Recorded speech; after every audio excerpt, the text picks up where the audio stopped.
vídeo anterior da série Bíblia Vida, nós vimos a ação profética de homens e mulheres ontem e hoje. Escutamos a palavra da comunidade do profeta Elias, do reino de Israel, e a experiência de vida e fé da comunidade dos pescadores de Cananéia, no litoral paulista. Hoje vamos aprofundar um pouco mais o nosso conhecimento sobre o Reino do Norte, também chamado de Israel, no século 8 a.C. Vejamos o contexto daquela época e ouçamos o grito profético das comunidades de Amós e Oséias. Antes, porém, vejamos um breve documentário feito com imagens do norte de nosso país.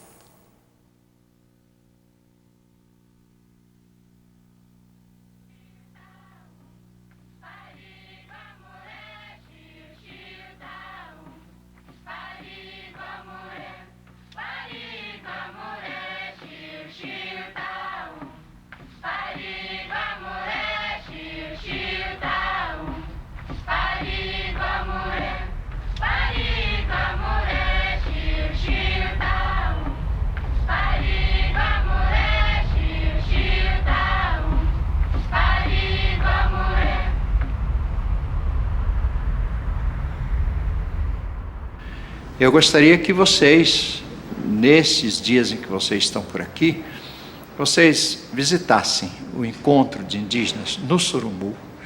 Ali vocês vão verificar de perto qual é a luta, qual é o martírio, qual é a resistência também desses índios.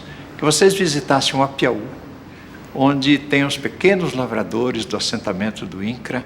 Esses lavradores assumem a sua história, assumem a sua causa, não é? E a gente tem a alegria de ver que eles fazem isso por eles mesmos, não é? Com a autonomia que Deus lhes deu, não é? E nós apenas apoiamos. Podem visitar também a lixeira, ali vocês vão ver muita miséria, muita coisa, mas é gente que sabe o que está acontecendo e eles vão certamente lhes dizer qual é o sofrimento deles, mas não vão dizer assim com um ar de quem está conformado com aquilo. Eles vão dizer aquilo com um ar de quem sabe seus direitos de cidadania e eles vão lhes contar o que acontece e como são as autoridades aqui também.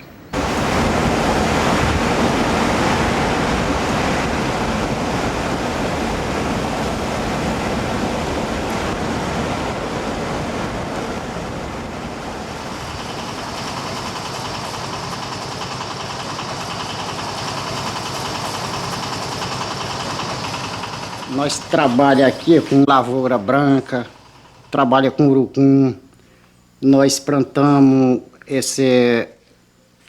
essa pupunha, cupuaçu, espécie madeireira. E, aliás, tudo que o colono vê nativo também a gente está pegando e está deixando ampliar o terreno. Porque sozinho a gente não tem força. Então, sendo grupo, se torna mais desenvolvido o serviço.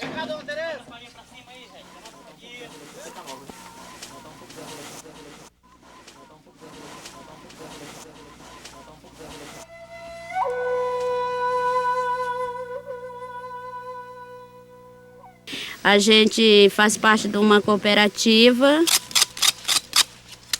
E eu estou sempre aí puxando o saco das mulheres, né? Assim, querendo que as mulheres entrem na conversa, que as mulheres entrem também na luta, né?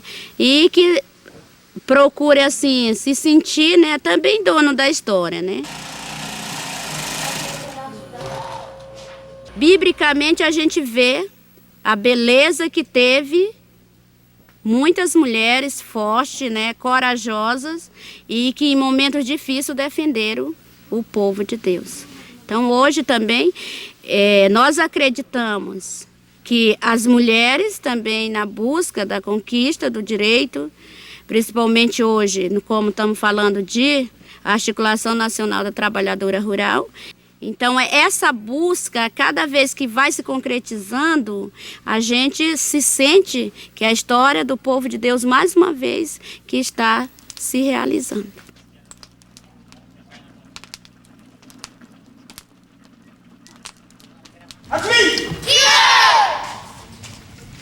De karatê! Uma contagem de movimento. Olha, aqui é um projeto, não é uma escola. Vamos dizer que é uma escola para a vida, né? Pegar essas crianças carentes, tirar da rua, da marginalização, das drogas, enfim, trazer para a parte social.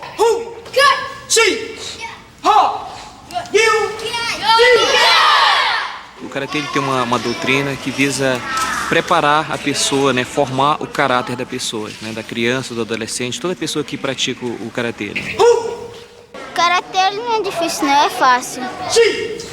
Te faz luta, mas só que não pra machucar a pessoa, né?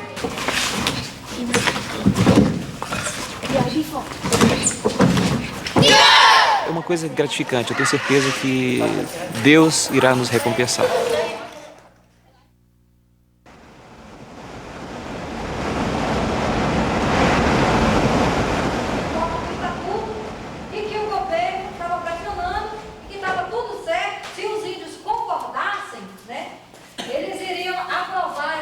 O objetivo deste encontro é continuar a formação das lideranças em torno do conhecimento da legislação indigenista e os próprios direitos indígenas.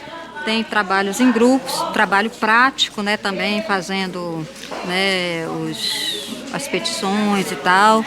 E também trabalhamos a questão dos conflitos. Então, cada grupo teve que apresentar um pouco o conflito da sua realidade, né? Sim, sou eu, vai. Quero saber, primeiramente, o nome do senhor. Meu nome é Gaúcho. Ali eu dramatizei como um garimpeiro, né? Que passei, um bocado de gente falou e eu não entendi nada, né? Eu simplesmente empurrei no peito e fui embora, como está acontecendo, né? Chegou na frente, o Tuxal me embarrou e disse que era indígena, mas também eu não liguei e fui embora, continuei trabalhando. É importante que os índios conheçam, né, seus direitos, e isso está acontecendo, né? E também tem a proposta de Estatuto do Índio que está sendo discutido no Congresso Nacional, né? Existem já várias propostas, e aí, assim, o movimento indígena também está apresentando propostas, né, para o Estatuto do Índio, para esse projeto de lei. Meus tuxauas, meus conselhos, vamos lutar para conseguir demarcação.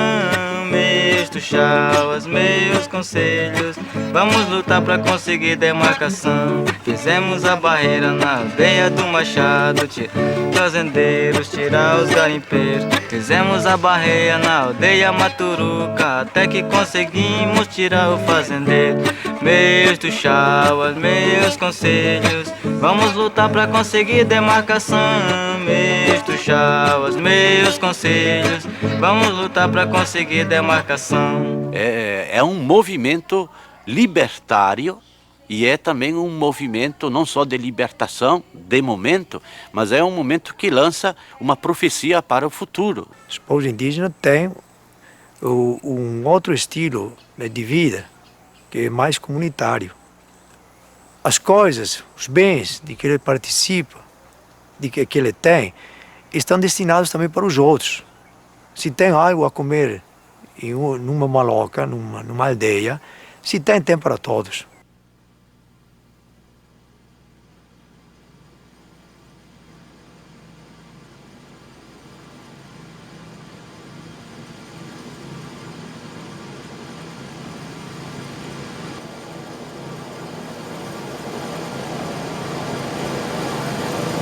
É aquelas indinhas novinhas, gestantes, só nessa época, foi bem contado que eles disseram que tinha 14 índias gestantes, só dos militares. Isso é um absurdo. Isso nós não queremos no meio de nós. A gente estava indo visitar uma comunidade, a qual o nome é Ananás, na região do Amajari. Aí nós estávamos indo levar uma decisão, mostrar como é que funciona esse projeto, né? Até para a comunidade ficar sabendo como é que funcionava. E quando nós fomos barrados numa ponte. Foram nos seguindo, né, e armaram então essa emboscada em cima da ponte. Trancaram a saída e fecharam atrás quando a gente entrou. Nós eram 9 indígenas e 2 missionárias. O que eles falavam muito era com a raiva das irmãs que estavam levando nós, estavam incentivando nós para brigar contra eles. Quiseram até jogar o carro de cima da ponte com a gente dentro ainda, né?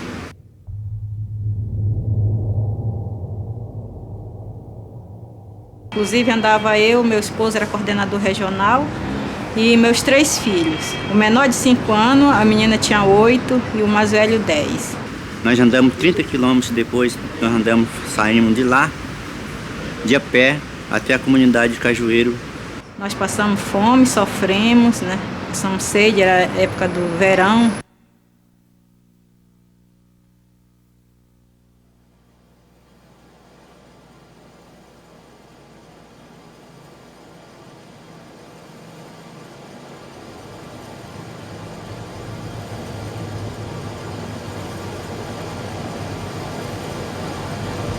O fazendeiro mandou pistoleiros aí nessa maloca para retirar os índios daí. E os índios se reuniram para poder defender o seu local. E aí entrou a policiamento, polícia civil, polícia militar, que foram. Então houve um tumulto aí, aonde os índios eram pegos, a liderança era pega e levada para prender. Então as mulheres se fizeram frente a isso. Não, você não vai levar meu marido, você não vai levar. Eles começaram a espancar os índios aí. E dentro do espancamento havia essa gestante também, que ela levou um chute, um golpe na barriga, pois a mulher depois, ela estava gestante de 4 meses, ela perdeu, não foi no momento, mas em consequência daquela, ela abortou a criança, sim.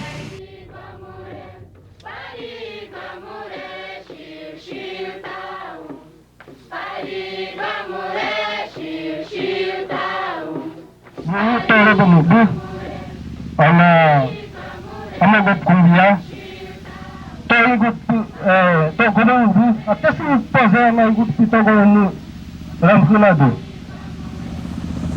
Murabai, Garipura, Murabazapé, Murabai, político, Ibobo, político, Murabai, fazendeiro, o exército, Murabai, Anastava.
Nós não somos empregados. Quando nosso filho chora para pedir um pão, nós não temos que dar, a gente se sente mal dentro de uma casa, que a gente olha para um lado não tem café, olha para o outro lado não tem açúcar.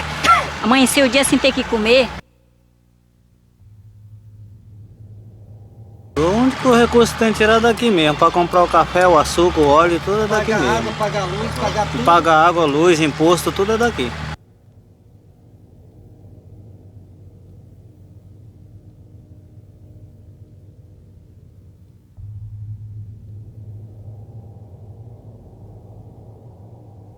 A gente está aqui porque não tem emprego e a gente tem família, ninguém nos vai roubar para dar sustento à família da gente. E a gente quer trabalhar para ser honesto. Eles falam assim, não, que eles não querem ninguém trabalhando aqui porque aqui não é lugar. E onde que é esse lugar que eles vão colocar a gente, que eles não dão decisão, não falam nada pra gente? Porque tem velho, ninguém vai andar longe. Ninguém roubando, a gente trabalhando.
O meu nome é Gero. Eu nasci e sempre vivi aqui na Samaria, que é a capital do Reino do Norte. Sou viúvo, não tenho filhos. A minha irmã Mariel vive comigo, vai fazer já 2 anos. Ela não é viúva não, mas vive como se fosse. Porque o marido dela foi levado pelo exército e lá ele se encantou com uma donzela e deu no pé. Bom, agora eu vou escrever uma carta. Aliás, é uma carta da Mariel para o nosso primo Sam.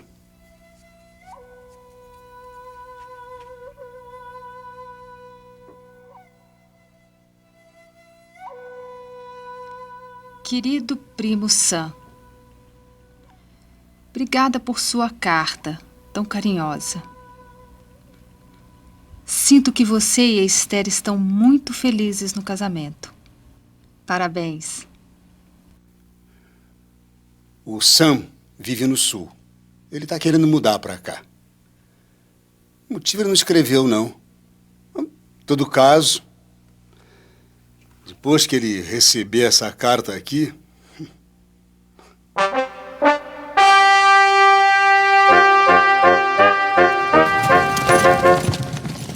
Nosso rei, Jeroboão, já está há 20 anos no poder e parece que não vai deixar o trono tão cedo. A popularidade dele está em alta, pelo menos para aqueles que fazem a propaganda. Olha, a gente não pode negar o talento do Jeroboão II. Eu não lembro de nenhuma outra época com tanta prosperidade. As rotas comerciais estão todas controladas por ele. Nesse assunto de empreendimentos comerciais... Mas essa faca tem 2 gumes. Se de um lado a gente vê fartura e sucesso, do outro lado, pelo menos aqui em Israel, a gente vive numa armadilha de roubo e de corrupção. Armadilha porque gente do nosso povo tem caído na tentação de imitar a corte e exploram os pobres do campo. Quando alguém está passando alguma dificuldade, chega um esperto e oferece qualquer quantia pela terra do coitado. Na aflição do momento, ele vende a terra. E aí, primo, já vai concluindo o que significa para uma pessoa, para uma família, ficar sem o seu pedaço de chão. Outro dia, a Mariel meteu a boca num sujeito aqui em Samaria. O bruto estava se apoderando da filha e das terras do seu Teodato. Não, isso em troca de roupa, comida. E o safado ainda teve a coragem de retrucar. Ele disse assim, aqui, ô mulherzinha, eu fico na minha e tu que fique na tua, viu? Tu não sabe que ladrão que rouba ladrão tem passaporte livre no reino de Jeroboão? Ah, mas a Mariel, ela respondeu com a coragem de sempre. Ela disse assim, controle a sua língua, viu? Com a gente aqui é diferente. E vá tratando de procurar o seu rumo. Eu sei dizer que nunca mais viu tal sujeito por aqui. Olha, primo, eu não quero ser pessimista, mas as coisas não vão mudar tão cedo. Uma que tá assim de bajuladores de Jeroboão. Esses ignorantes tocam a trombeta dizendo que ele é o maior dos reis. E outra, o veneno da corte está espalhando como erva dania pelo meio do povo. É corrupção para todo lado. Parece até que na cabeça de cada pessoa tem um Jeroboãozinho, ou melhor dizendo, um Jeromauzinho. Eu já cheguei a pensar que eu era a única pessoa de estômago virado com tudo isso. Mas não. Tem muita gente afligida como eu. Eu, por exemplo. Mas a Mariel sofre mais. O senso de justiça dela é muito forte. Quer dizer, ela é muito forte, né? Forte como a comunidade de Amós, feita de gente aqui da periferia. Tá dando pano pra muita túnica que esse pessoal vem fazendo. Eles falam na cara, sem rodeios. E o alvo principal é a elite. Eles dizem que essa gente vivem na mordomia, que estão construindo a própria desgraça e a desgraça da nação. Eles começam assim. Assim falou Javé. E aí, meu amigo, sai de baixo, porque lá vinha trovão e tempestade.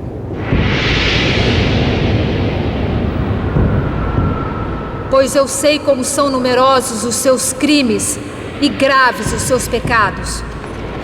Exploram o justo, aceitam subornos e enganam os necessitados no tribunal.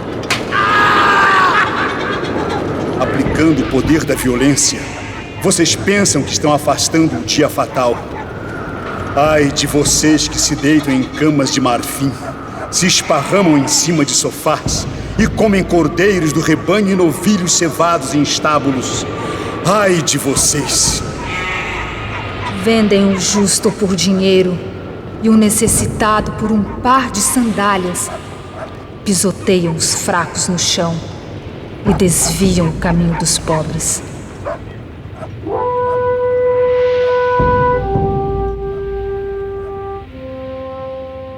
Jeroboão II reinou cerca de 40 anos e no final de seu reinado, a situação de Israel foi de mal a pior.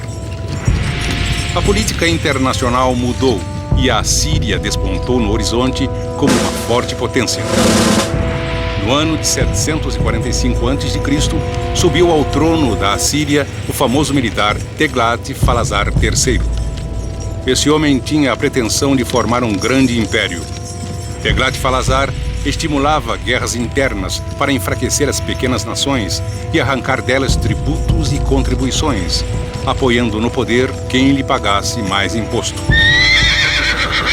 Israel se tornou um constante palco de guerras civis.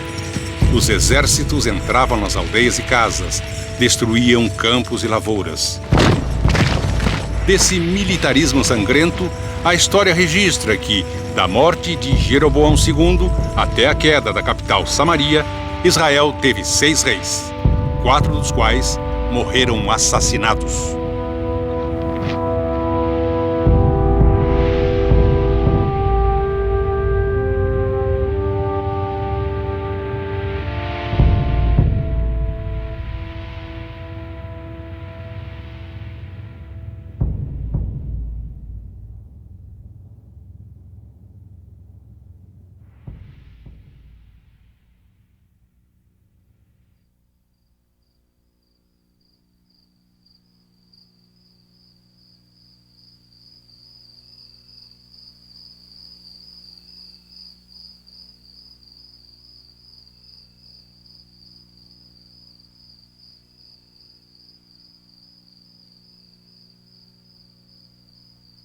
Amanhã é o funeral do nosso rei.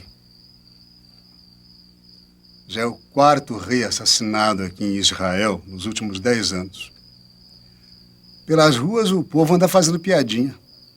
Eles perguntam assim: "Ei, é você que vai ser o próximo rei, é?" Como quem diz, é você a próxima vítima? Só fazendo piadinha mesmo para poder sobreviver. Bom, eu tô aqui escrevendo uma outra carta, da Mariel pro Sam. Ele continua morando no sul, desistiu de vir para cá. Parece que a coisa lá também não anda nada bem. A Mariel tá olhando a pintura que o Sam mandou da família dele.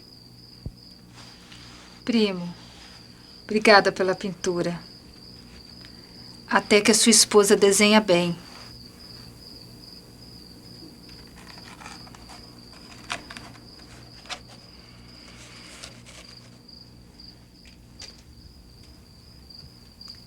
Quanto ao nosso país,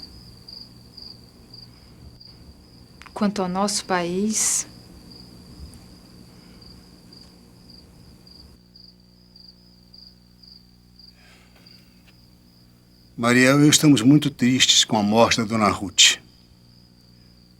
Ontem foi o enterro dela. A coitada passou a vida inteira debaixo de surra do marido.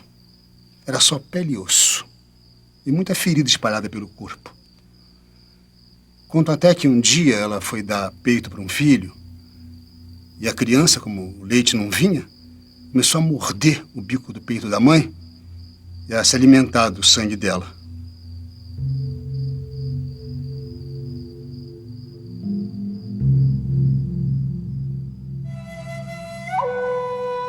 Javé abre um processo contra os moradores do país, pois não há mais fidelidade, nem amor, nem conhecimento de Deus. Há juramento falso e mentira, assassino e roubo, adultério e violência. Sangue derramado se junta a sangue derramado. Por isso a terra geme e seus moradores desfalecem. As feras, as aves do céu e até os peixes do mar estão desaparecendo. Primo, não sei se essa carta vai chegar nas suas mãos. O controle está cada vez maior. Estamos sendo vigiados pelos 4 cantos da cidade.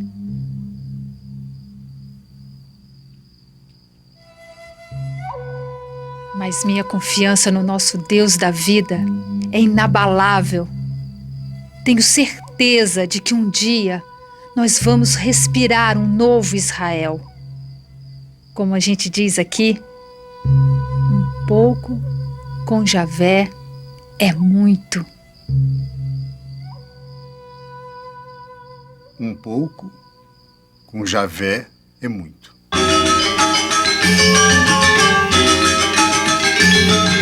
Lembra, primo, das festas da colheita? Os clãs reunidos. Tempinho bom aquele. Bem verdade que o trabalho era de monte. Oh, se era. A labuta misturada com alegria. Vida boa de se viver. Era. Aquelas festas de louvor a Javé. Javé no meio do povo. As festas de casamento eram boas demais. Tudo era a bênção de Javé. Mariel, você lembra aquelas danças de roda? A gente era criança, mas viveu tudo isso.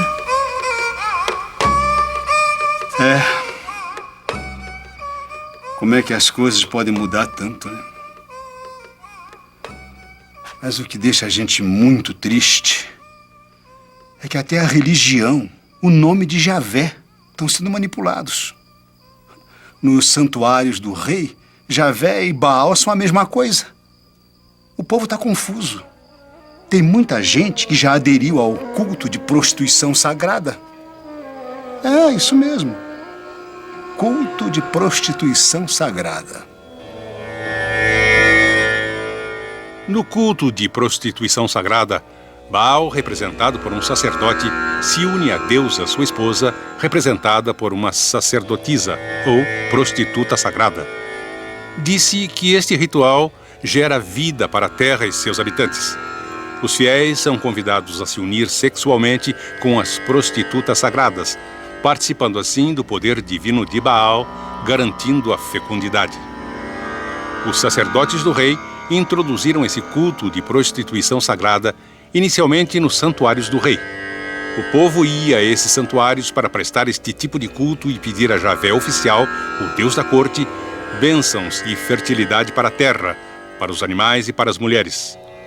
Em troca desses favores, o povo oferecia produtos de seu labor e até seus filhos e filhas. As eiras, lugar onde as famílias se reuniam para o trabalho de limpar os grãos e pisar a uva, lugar de festas e cultos a Javé, se tornaram agora palco para o culto da prostituição sagrada, graças ao incentivo dos sacerdotes do rei e interesses da corte. Primo, que dor no coração.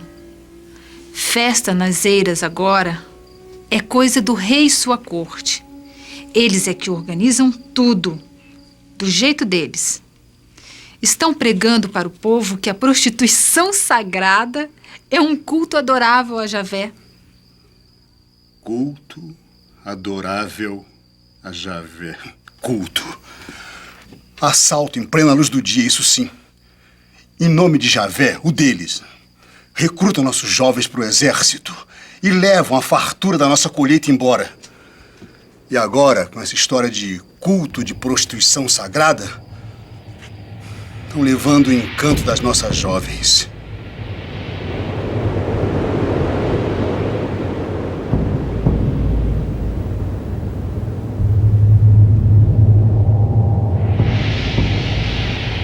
Eu não vou castigar as suas filhas por se prostituírem, nem suas noras por cometerem adultério, pois vocês mesmos, sacerdotes encarregados da instrução do povo, andam com prostitutas e sacrificam com as prostitutas sagradas.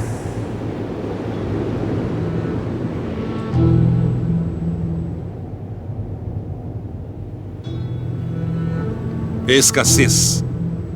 Famílias destruídas. Os homens reforçando o exército e servindo ao Estado. Mulheres e moças prostituídas na ira. A casa, antes ponto de referência e proteção, agora é apenas uma imagem saudosa na lembrança dos israelitas. Crianças, velhos, órfãos, viúvas são jogados no mar revolto da exclusão. Neste deserto de angústia e lamento, o sopro da memória, lentamente, vai tomando as rédeas da história de Israel. No coração do povo, começa a arder uma chama de esperança. Javé, o Deus da vida, nunca abandona seus filhos e filhas. E esta sua presença libertadora, este seu amor de pai e mãe, faz com que o povo sonhe, acredite e lute por uma vida enraizada na dignidade.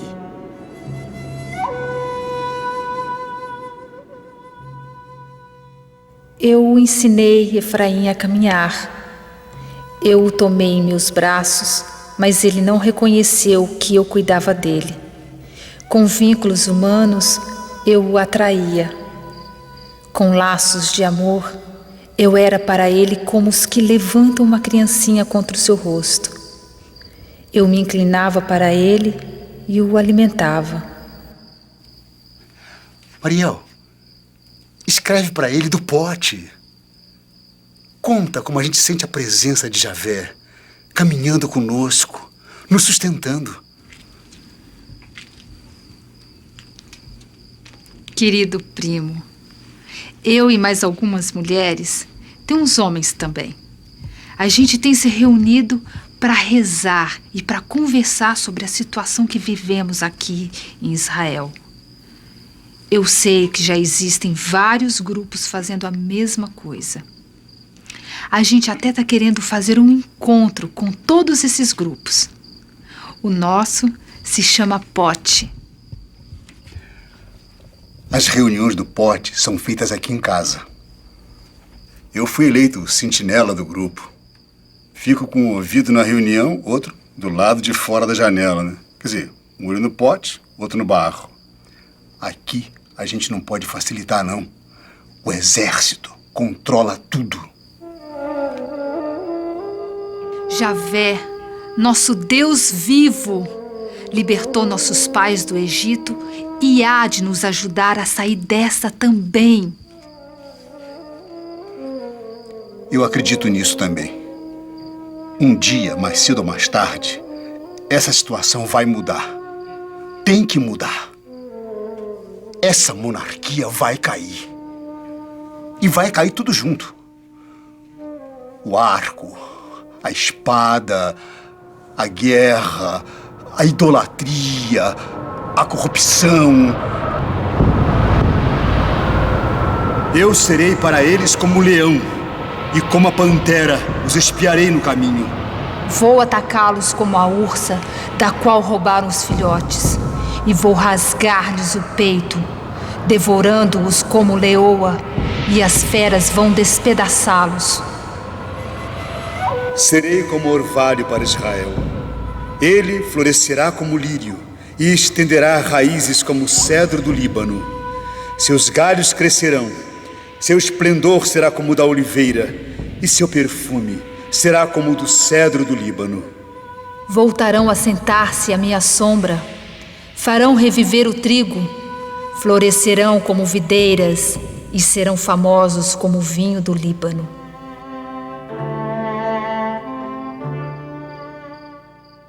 Apesar de tudo, não desanimamos. Com fé e coragem, vamos reconstruir a família. A nossa casa.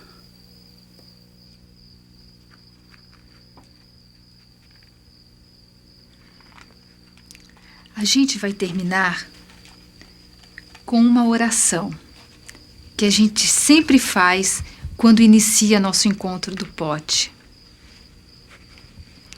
Eu sou Javé, seu Deus, desde a terra do Egito.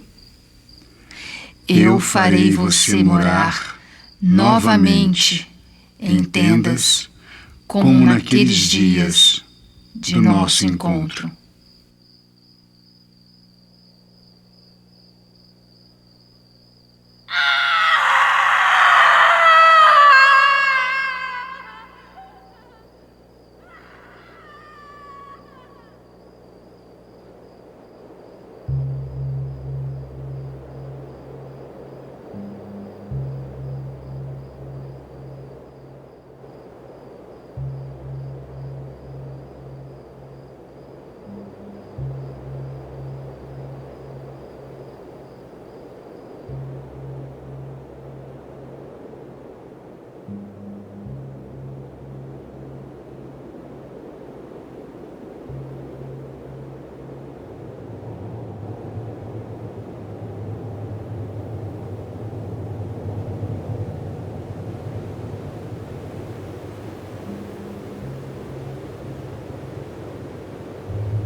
Eu quero, isto sim, é ver brotar o direito como água e correr a justiça como um riacho que não seca. Quanto a você, converta-se ao seu Deus. Observe o amor e o direito e coloque sempre a confiança no seu Deus.